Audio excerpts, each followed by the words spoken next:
दीवानी murder mystery. अरबपति घर की लड़की हनीमून मनाने जाती है मगर लाश बनकर लौटती है। आपने मर्डर मिस्ट्री और सस्पेंस वाली कई फिल्में देखी होंगी, लेकिन जिस घटना की कहानी आज हम आपको बताने जा रहे हैं उसके सामने हर फिल्मी कहानी छोटी लगने लगती है। जितना सस्पेंस इस मर्डर केस में है उतना किसी बॉलीवुड फिल्म में नहीं होता। यह पूरा मामला अरबपति घराने का था, फिर भी कई सवाल अनसुलझे रह गए। हम बात कर रहे हैं 2010 में दुनिया भर में सुर्खियां बटोरने वाले अन्नी देवानी मर्डर केस की। आखिर अन्नी देवानी मर्डर मिस्ट्री क्या है? इस कहानी में कत्ल किसका होता है? कत्ल करने वाला कौन होता है? कत्ल क्यों होता है? क्यों कातिल को सजा होती है? और एक ड्रीम हनीमून ट्रिप कैसे सस्पेंस मर्डर मिस्ट्री में बदल जाता है? चलिए जानते हैं सब कुछ इस वीडियो में आगे। शायद आपने भी अब तक इतने परफेक्ट प्लानिंग के साथ मर्डर की कोई दूसरी दास्तान नहीं सुनी होगी। तो इस कहानी में एक के बाद एक कई किरदार आते जाते हैं, मगर जो दो सबसे अहम किरदार हैं वो हैं 28 साल की अन्नी देवानी और 32 साल के श्रियन देवानी। अन्नी देवानी का पूरा नाम अन्नी नीना हिंदोचा था। शादी के बाद ये देवानी परिवार की बहू बनने की वजह से ये हिंदोचा से दीवानी बन जाती हैं। इनका जन्म 12 मार्च 1982 को स्वीडन में हुआ था। अन्नी के पिता का नाम विनोद हिंदोचा था। विनोद हिंदोचा भारतीय मूल के स्वीडिश नागरिक हैं जो स्वीडन के अरबपति बिजनेसमैन में गिने जाते हैं। विनोद हिंदोचा पहले युगांडा में रहा करते थे, मगर 1970 के दशक में जब युगांडा सरकार ने पॉलिसी बदली और एशियाई लोगों को वहां से मारकर भगाना शुरू कर दिया, तो विनोद हिंदोचा सब कुछ छोड़कर युगांडा से स्वीडन आ गए। अन्नी स्वीडन में ही पली बढ़ी और यहीं उन्होंने अपनी पढ़ाई पूरी की थी। उन्होंने इनोवेटिव इंजीनियरिंग की डिग्री हासिल की थी और बाद में एक मल्टीनेशनल कंपनी में जॉब करने लगी थी। इस कहानी के दूसरे मुख्य किरदार हैं श्रियन देवानी। श्रियन देवानी के पिता का भी संबंध भारत से है, मगर वो भी भारत को छोड़कर ब्रिटेन में बस गए। ब्रिटेन में इन्होंने अपना बहुत बड़ा अंपायर खड़ा किया और अरबपतियों की लिस्ट में शामिल हो गए। जब श्रियन जवान हुए तो उन्होंने अपनी फैमिली बिजनेस को बढ़ाना शुरू कर दिया और काफी तरक्की की। काम के सिलसिले में अन्नी देवानी का ब्रिटेन आना जाना लगा रहता था। इसी क्रम में पहली बार एक कॉमन फ्रेंड के जरिए लंदन में श्रियन देवानी से अन्नी देवानी की मुलाकात होती है। कुछ समय तक दोनों दोस्त बनकर रहते हैं और फिर धीरे धीरे इन दोनों की दोस्ती प्यार में बदल गई। कुछ समय बाद अन्नी देवानी ने अपने इस रिश्ते के बारे में अपने पिता विनोद हिंदोचा को बताया और इधर श्रियन देवानी ने भी अपने पिता से इस रिश्ते के बारे में बात की। आपसी मेलजोल के बाद दोनों ही परिवार इस शादी के लिए राजी हो गए। शादी की बात फाइनल होने के बाद अन्नी 2010 में स्वीडन छोड़कर यूके में शिफ्ट हो गईं और फिर इन दोनों के परिवार वालों की सहमति से मई में एंगेजमेंट भी कर ली। एंगेजमेंट के बाद सब कुछ ठीक चल रहा था, लेकिन अचानक अन्नी और श्रियन के बीच रिश्ते बिगड़ गए और बात शादी कैंसिल होने तक आ गई। लेकिन फिर किसी तरह रिश्ता टूटते टूटते बचा और बात शादी तक पहुंच गई। इन लोगों के पास बेतहाशा पैसा था, इसलिए दोनों परिवार ने मिलकर इस शादी को आलीशान बनाने का फैसला किया और पूरा परिवार शादी के लिए मुंबई में आ गया। और फिर मुंबई के मशहूर लेक पवई में इन्होंने 29 अक्टूबर 2010 को शादी कर ली। शादी के बाद सभी ब्रिटेन वापस चले गए और वहां से अन्नी और श्रियन ने हनीमून पर जाने का प्लान बनाया। बिजनेस के सिलसिले में श्रियन देवानी अक्सर साउथ अफ्रीका जाया करते थे। उन्हें साउथ अफ्रीका काफी पसंद भी था, इसलिए उन्होंने हनीमून के लिए साउथ अफ्रीका जाने का फैसला किया। साउथ अफ्रीका चुनने के पीछे की एक कहानी यह भी बताई जाती है कि साउथ अफ्रीका को शॉर्ट में SA लिखा जाता है और श्रियन के नाम का पहला लेटर S तथा अन्नी के नाम का पहला लेटर A था। ये मिलकर होते हैं SA, इसलिए इन दोनों ने हनीमून के लिए साउथ अफ्रीका को चुना। प्लान के मुताबिक 7 नवंबर 2010 को अन्नी देवानी और श्रियन देवानी साउथ अफ्रीका के केप टाउन इंटरनेशनल एयरपोर्ट पर पहुंचते हैं। वहां से फिर ये दोनों हस्बैंड वाइफ डोमेस्टिक फ्लाइट लेकर दक्षिण अफ्रीका के मशहूर क्रूगर नेशनल पार्क चले जाते हैं। दोनों अगले 4 दिन तक क्रूगर नेशनल पार्क के अंदर ही एक होटल में रुकते हैं। इसके बाद 12 नवंबर 2010 को ये कपल एक बार फिर से वापस केप टाउन इंटरनेशनल एयरपोर्ट पहुंचते हैं। यहां इनकी मुलाकात एक टैक्सी ड्राइवर जोला टोंगो से होती है। श्रियन देवानी जोला टोंगो की ही टैक्सी बुक करते हैं और उस टैक्सी से ये शहर के सबसे महंगे 5 star hotel Cape grace hotel में चले जाते हैं। 12 नवंबर की रात ये दोनों उसी होटल में बिताते हैं और 13 नवंबर का पूरा दिन भी वो दोनों उसी होटल में बिताते हैं। साथ ही आगे घूमने का कुछ प्लान भी तैयार करते हैं। प्लान तैयार हो जाने के बाद श्रियन एक बार फिर से उसी टैक्सी ड्राइवर जोला टोंगो को फोन करते हैं और उसे होटल में बुलाते हैं ताकि वो इन दोनों को घुमा सके। जब जोला टोंगो अपनी टैक्सी लेकर केप ग्रेस होटल पहुंचता है तो श्रियन दिवानी ड्राइवर से कहता है कि यहाँ की मशहूर सुशी डिश आसपास सबसे अच्छी कहाँ मिलती है।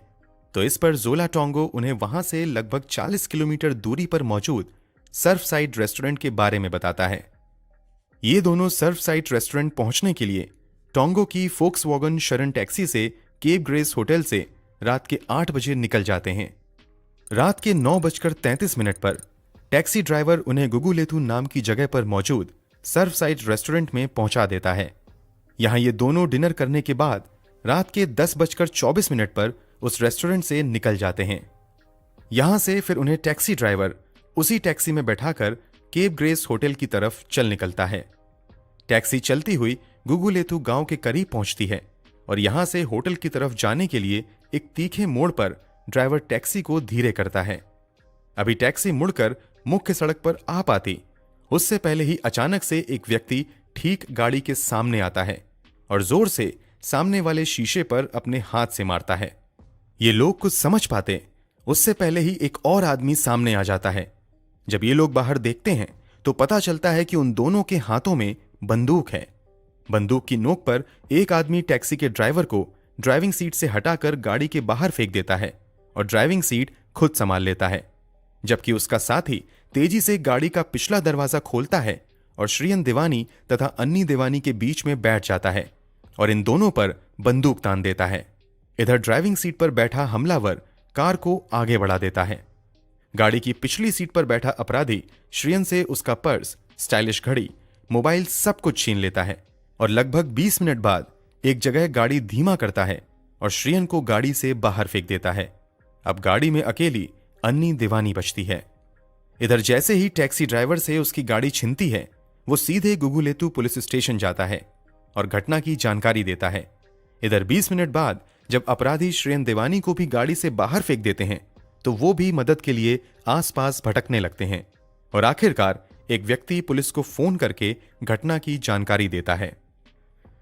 घटना के बाद रात के 12:48 पर श्रियन दिवानी होटल केप ग्रेस वापस पहुंच जाता है। उधर रात के 1:17 पर ड्राइवर जोला टोंगो को भी पुलिस लेकर उसी होटल केप ग्रेस में पहुंचती है और उसका बयान दर्ज करवाती है। श्रियन दिवानी का भी बयान दर्ज किया जाता है। दोनों के बयान अलग अलग दर्ज करवाए जाते हैं, फिर भी दोनों के बयान बिल्कुल एक जैसे मिल जाते हैं। ड्राइवर का बयान दर्ज करने के बाद उसे आजाद छोड़ दिया जाता है। शुरुआती जांच पड़ताल में ही पता चल चुका था कि श्रियन दिवानी एक अरबपति बिजनेसमैन है। दूसरी तरफ उनकी पत्नी अन्नी दिवानी, जो अब भी अपराधियों के कब्जे में थी, वो भी एक अरबपति परिवार से आती हैं। ऐसे में मामला बहुत ज्यादा हाई प्रोफाइल होने की वजह से साउथ अफ्रीका पुलिस तुरंत कई स्पेशल टीम बनाती है और अन्नी दिवानी की खोज में लग जाती है। इधर पुलिस द्वारा स्वीडन में मौजूद अन्नी दिवानी के पिता विनोद हिंदोचा को भी बेटी के गायब होने की खबर दे दी जाती है और वो रात में ही साउथ अफ्रीका आने के लिए एयरपोर्ट पहुंच जाते हैं। घटना 13 नवंबर 2010 को रात के लगभग 11 बजे के आसपास हुई थी और अब तारीख बदलकर 14 नवंबर 2010 हो चुकी थी। पुलिस अन्नी दिवानी की खोज में लगी हुई थी कि पुलिस की एक टीम को लूटपाट वाली जगह से कुछ दूरी पर फोक्सवैगन शरण टैक्सी खड़ी होने की जानकारी मिलती है। पुलिस तुरंत वहां पर जाती है और उस गाड़ी को अपने कब्जे में ले लेती है। गाड़ी की तलाशी ली जाती है तो गाड़ी के पिछले हिस्से में सीट के नीचे अन्नी दिवानी की लाश पड़ी होती है। पुलिस तुरंत लाश को कब्जे में ले लेती है। साथ ही फॉरेंसिक टीम बुलाकर सबूत इकट्ठे किए जाते हैं और गाड़ी को भी जांच के लिए भेज दिया जाता है। अन्नी की लाश मिलने की खबर अन्नी के पति श्रियन दिवानी तथा अन्नी के पिता विनोद हिंदोचा को भी दे दी जाती है, जो अब भी अपनी फ्लाइट का इंतजार कर रहे थे। पुलिस को अन्नी के शरीर पर 3 जगह गोली लगने के निशान दिखाई देते हैं। शुरुआती जांच पड़ताल के बाद अन्नी की लाश को पोस्टमार्टम के लिए एक अस्पताल भेज दिया जाता है।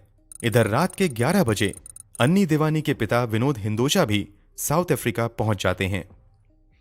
अन्नी की लाश देखने के बाद खुलासा होता है कि उसके पास मौजूद व्हाइट गोल्ड और डायमंड की ब्रेसलेट गायब है, उसकी स्पेशल एडिशन की वॉच गायब है तथा उसके पास जो ब्लैकबेरी का फोन था वो भी गायब है। कुल मिलाकर अन्नी के पास से जितनी भी चीजें गायब हुई थीं, उन सभी की कीमत 5 लाख से ऊपर थी। इधर पोस्टमार्टम रिपोर्ट भी आ जाती है जिसमें शरीर पर सिर्फ एक गोली लगने के सबूत मिलते हैं। पोस्टमार्टम के दौरान किसी भी तरह के यौन हिंसा या फिर बलात्कार की पुष्टि नहीं होती है। इस तरह मामला साफ था कि यह अपहरण सिर्फ लूट की नीयत से किया गया था। लेकिन सवाल था कि जब लूट के लिए अपहरण किया गया तो फिर अन्नी की हत्या क्यों की गई? पुलिस इसका जवाब ढूंढने में लग गई। अब तारीख हो चुकी थी 15 नवंबर 2010। गाड़ी और लाश मिलने के बाद पुलिस पर भारी दबाव आ जाता है कि जल्द से जल्द अन्नी देवानी के कातिलों का पता लगाएं। इस सिलसिले में पुलिस लगातार छापेमारी करना शुरू कर देती है, लेकिन पुलिस को कोई भी सुराग नहीं मिलता है। इसी बीच पुलिस को ध्यान आता है कि गाड़ी के ड्राइवर ने अपने बयान में कहा था कि सबसे पहले गाड़ी के अगले शीशे पर एक अपराधी ने अपने पंजे से हमला किया था।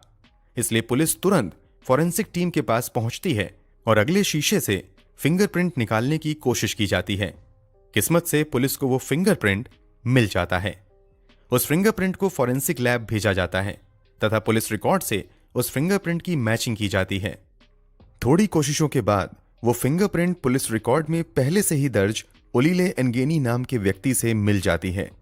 ओलिले एनगेनी एक छोटा मोटा क्रिमिनल था जो पहले भी छीन चोर और लूटपाट की कुछ घटनाओं की वजह से जेल जा चुका था, लेकिन इसने कभी भी किसी की हत्या नहीं की थी। पुलिस अब तुरंत ओलिले एनगेनी को ढूंढने में लग जाती है, लेकिन 15 तारीख को इसका कोई पता नहीं चल पाता है। लेकिन पुलिस हार नहीं मानती है और अपनी कई टीम सिर्फ ओलिले को ढूंढने में लगा देती है। इस तरह 16 नवंबर 2010 की रात को खलीचा नाम के एक गांव से ओलिले एनगेनी को गिरफ्तार कर लिया जाता है।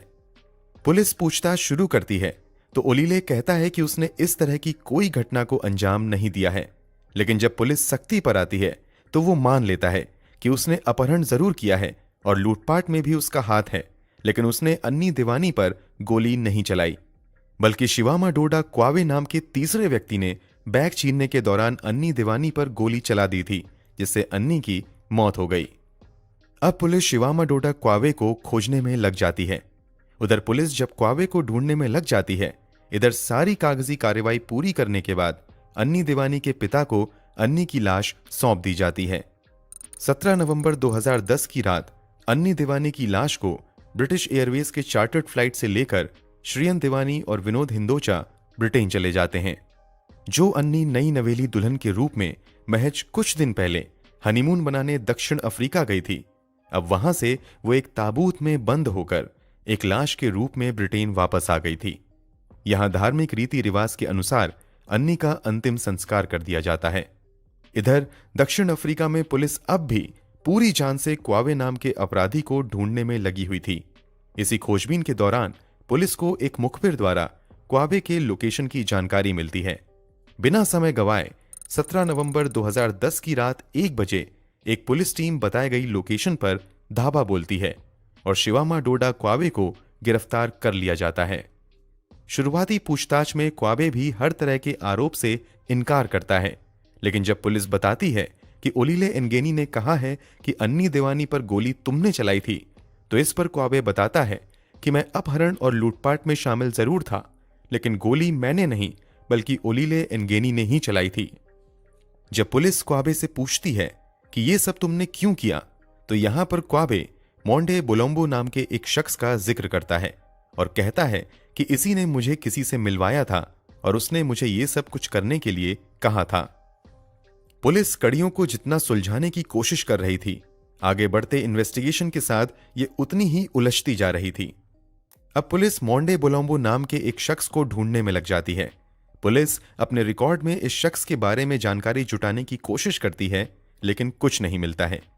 थोड़ी तहकीकात के बाद पुलिस को पता चलता है कि मोंडे बोलोम्बो पास के ही कोलोजियम होटल में बतौर रिसेप्शनिस्ट काम करता है। मोंडे बोलोम्बो के बारे में सभी जानकारी जुटा लेने के बाद 18 नवंबर 2010 की सुबह पुलिस उसी होटल में जाती है और मोंडे बोलोम्बो को गिरफ्तार कर लिया जाता है। अब पुलिस ये समझने की कोशिश करने लगती है कि आखिर मोंडे बोलोम्बो की भूमिका इस हत्याकांड में क्या है। इससे पूछताछ का सिलसिला शुरू होता है और जब पुलिस उससे पूछती है कि आखिर तुमने शिवामा डोडा क्वाबे को किससे मिलवाया था, तो बोलोम्बो जिसका नाम लेता है उसके बारे में जानकर पुलिस को झटका सा लगता है। दरअसल बोलोम्बो बताता है कि कुछ दिनों पहले मैं अपने होटल में रिसेप्शन पर बैठकर काम कर रहा था कि वहां पर टैक्सी ड्राइवर जोला टोंगो आता है।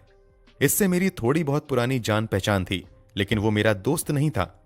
थोड़ी देर बातचीत होने के बाद जोला टोंगो ने मुझसे कहा था कि मुझे अर्जेंटली एक ऐसे व्यक्ति की जरूरत है जो एक महिला की हत्या कर सके, लेकिन ये हत्या प्लान्ड मर्डर नहीं बल्कि अचानक से हुई घटना लगनी चाहिए। इसी के बाद मैंने जोला टोंगो और शिवामा डोडा क्वाबे की मुलाकात करवाई थी। इसके बाद इन लोगों ने क्या किया और इनमें क्या बात हुई मुझे कुछ भी नहीं पता। अब पुलिस 12 तारीख से ही अन्नी और श्रियन के साथ रहने वाले जोला टोंगो की तलाश में लग जाती है। 2 दिन बीत जाते हैं, लेकिन जोला टोंगो का कहीं पता नहीं चलता है। लेकिन 20 नवंबर 2010 को जोला टोंगो एक वकील के साथ पास के एक पुलिस स्टेशन जाता है और वहां सरेंडर कर देता है। अब पुलिस जोला टोंगो से पूछताछ शुरू कर देती है। शुरुआती पूछताछ में जोला टोंगो इस पूरे मामले में खुद को निर्दोष बताते हुए इस अपहरण के एक विक्टिम के तौर पर खुद को पेश करता है। लेकिन जब पुलिस अब तक गिरफ्तार किए गए तीनों संदिग्धों के बारे में इसे बताती है तो ये टूट जाता है और पूरी कहानी बताता है, जिसे सुनकर हर किसी के पैरों तले जमीन खिसक जाती है। जोला टोंगो बताता है कि जब मैं 12 नवंबर 2010 को एयरपोर्ट से अन्नी देवानी और श्रियन देवानी को 5:13 पर केप ग्रेस होटल तक ड्रॉप करने गया, तो जब मैं उनको वहां छोड़कर वापस आने वाला था तभी श्रियन देवानी मेरे पास आता है और कहता है कि मैं होटल के अंदर से बस 2 मिनट में आता हूं, तुम यहां पर थोड़ी देर इंतजार करो, तुम्हारे लिए मेरे पास एक और काम है। थोड़ी देर बाद श्रियन होटल के अंदर से आता है और टैक्सी ड्राइवर से थोड़ी देर इधर उधर की बातें करने के बाद उससे कहता है कि मुझे मेरी पत्नी अन्नी देवानी की हत्या करवानी है, लेकिन यह हत्या इस तरीके से होनी चाहिए कि यह पूरी घटना प्लान के साथ की गई हत्या की बजाय अचानक से हुई घटना लगनी चाहिए और पूरे मामले में मेरा कहीं भी नाम नहीं आना चाहिए। इस काम के बदले में मैं तुम्हें 15,000 रेंट दूंगा। रेंट साउथ अफ्रीका की करेंसी है। 15,000 रेंट की कीमत भारतीय रुपए में लगभग 75 से 80,000 रुपए होती है। श्रियन जोला टोंगो को यह भी बताता है कि दरअसल वो गे है और वो किसी जर्मन गे लड़के को पसंद करता है, लेकिन परिवार वालों के दबाव की वजह से उसने अन्नी से शादी कर ली है और अब वो अन्नी से पीछा छुड़ाना चाहता है। सभी बातें सुनने के बाद जोला टोंगो श्रियन देवानी से कहता है कि मैं तो किसी ऐसे व्यक्ति को नहीं जानता हूं, लेकिन मेरा एक दोस्त है जो शायद हमारे लिए किसी ऐसे व्यक्ति का इंतजाम कर सकता है। इसी के बाद जोला टोंगो शाम के 5:42 पर कोलोजियम होटल जाता है। वो यहां रिसेप्शनिस्ट के तौर पर काम करने वाले मोंडे बोलोम्बो से मिलता है और प्लान बताता है। इसी के बाद मोंडे बोलोम्बो क्वाबे से फोन पर बात करता है और प्लान के बारे में बताता है। जब बात बन जाती है तो क्वाबे फिर ओलिले एंगेनी को फोन करता है और इस प्लान को अंजाम तक पहुंचाने के लिए उसे भी अपने साथ मिला लेता है। यह सब कुछ 12 नवंबर को होता है और फिर 13 नवंबर 2010 की सुबह श्रियन देवानी एक बार फिर से जोला टोंगो को फोन करता है और उसे कहता है कि इस प्लान के लिए मैं तुम्हें पेमेंट अफ्रीकन करेंसी में नहीं बल्कि डॉलर में करूंगा, लेकिन जोला टोंगो डॉलर में पेमेंट लेने से मना कर देता है। फिर श्रियन देवानी जोला टोंगो को होटल बुलाता है और फिर उसके साथ पास के ही एक ज्वेलरी शॉप में जाता है जहां वो $200 को साउथ अफ्रीकन करेंसी में कन्वर्ट करवाता है। जब श्रियन देवानी डॉलर एक्सचेंज पर वापस होटल आ रहा होता है, इसी बीच वो जोला टोंगो से पूरे प्लान पर फिर से डिस्कशन करता है और टोंगो बताता है कि उसने इस काम को अंजाम देने के लिए एक व्यक्ति से बात कर ली है। इसी के बाद टैक्सी ड्राइवर श्रियन को कहता है कि डिनर के बहाने तुम इस शहर से बाहर चलो ताकि इस प्लान को अंजाम तक पहुंचाया जा सके। इसी के बाद 13 नवंबर की रात श्रियन देवानी अपनी पत्नी अन्नी देवानी के साथ शहर के बाहर मौजूद सर्फ साइट रेस्टोरेंट में डिनर के लिए जाता है और वापसी में प्लान के मुताबिक एक सुनसान जगह पर पहले से तैयार किराए के गुंडे लूटपाट का नाटक करते हैं और फिर प्लान के मुताबिक बड़ी बेरहमी से अन्नी दीवानी की गोली मारकर हत्या कर दी जाती है। जोला टोंगो यह भी बताता है कि अन्नी दीवानी की हत्या करने के बाद वो एक बार फिर से 16 नवंबर को 1:37 पर होटल केप ग्रेस में श्रियन दीवानी से पेमेंट के लिए मिलने भी आता है, क्योंकि श्रियन दीवानी ने कहा था कि अगर काम ठीक से निपट गया तो मैं 5,000 रेंट तुम्हें अलग से दूंगा। दावे के मुताबिक सीसीटीवी फुटेज में भी दिखता है कि श्रियन दीवानी एक लिफाफे के साथ टैक्सी ड्राइवर से मिल रहा है और कुछ देर बाद वो लिफाफा टैक्सी ड्राइवर के हाथ में होता है, जिसे लेकर टैक्सी ड्राइवर वहां से निकल जाता है। जोला टोंगो के इस दावे के बाद पुलिस हैरान रह जाती है और फिर इस दावे की सच्चाई जानने के लिए जोला टोंगो तथा श्रियन दीवानी के कॉल डिटेल्स निकलवाती है। साथ ही Cape Town airport, cape grace hotel और सर्फसाइड रेस्टोरेंट की सीसीटीवी फुटेज चेक की जाती है, तो सब कुछ जोला टोंगो के बयान से बिल्कुल मैच हो जाता है। पूछताछ में टोंगो ने बताया था कि श्रियन दीवानी ने अपने किसी जर्मन गे दोस्त का भी जिक्र उससे किया था और गे होने की वजह से ही वो अपनी पत्नी की हत्या करवाना चाह रहा था। ऐसे में पुलिस अब श्रियन दीवानी के उस गे दोस्त का भी पता लगाने में जुट जाती है। पुलिस को लियोपोल्ड लेसर उर्फ द जर्मन मास्टर नाम के एक जर्मन का पता चलता है। ये उस समय दक्षिण अफ्रीका में ही था। पुलिस जब इससे संपर्क करती है तो ये भी श्रियन दीवानी और अपने बीच के रिश्तों के बारे में पुलिस को बता देता है। साथ ही ये भी बताता है कि इन दोनों ने कई बार शारीरिक संबंध भी बनाए हैं और जब भी श्रियन दीवानी दक्षिण अफ्रीका बिजनेस ट्रिप पर आता था तो वो दोनों मिलते थे।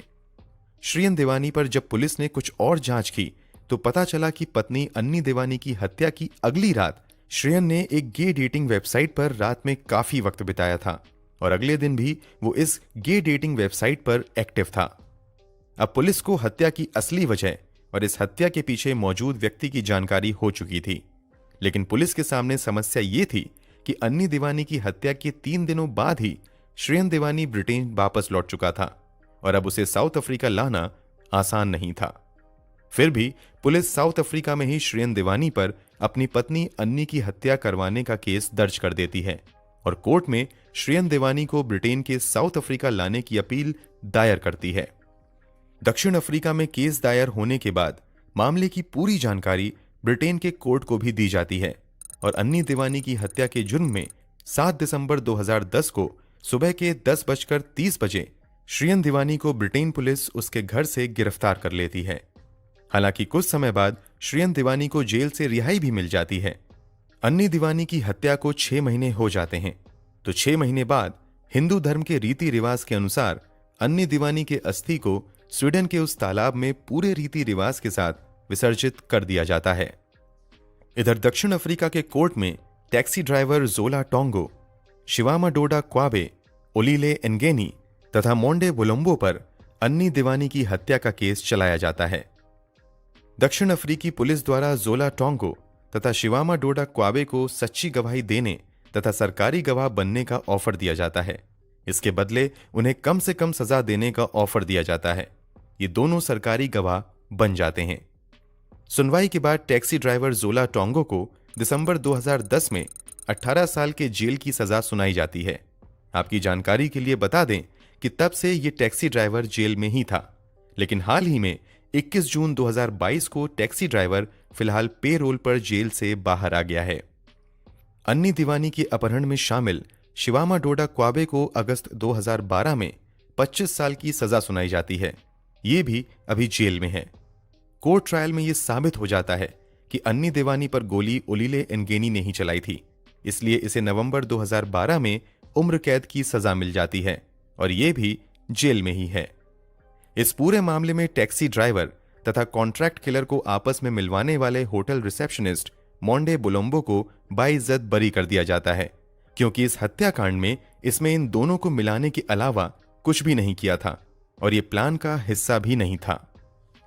दक्षिण अफ्रीका में मौजूद अन्नी दीवानी के सभी गुनहगारों को तो सजा मिल गई थी, मगर पुलिस की नजर में इन सब में जो असल गुनहगार था वो अब भी बचा हुआ था। इसलिए अब दक्षिण अफ्रीका पुलिस ब्रिटेन के कोर्ट में अपील दायर करती है और श्रियन को प्रत्यार्पण के जरिए ब्रिटेन से साउथ अफ्रीका ले जाने की इजाजत मांगती है।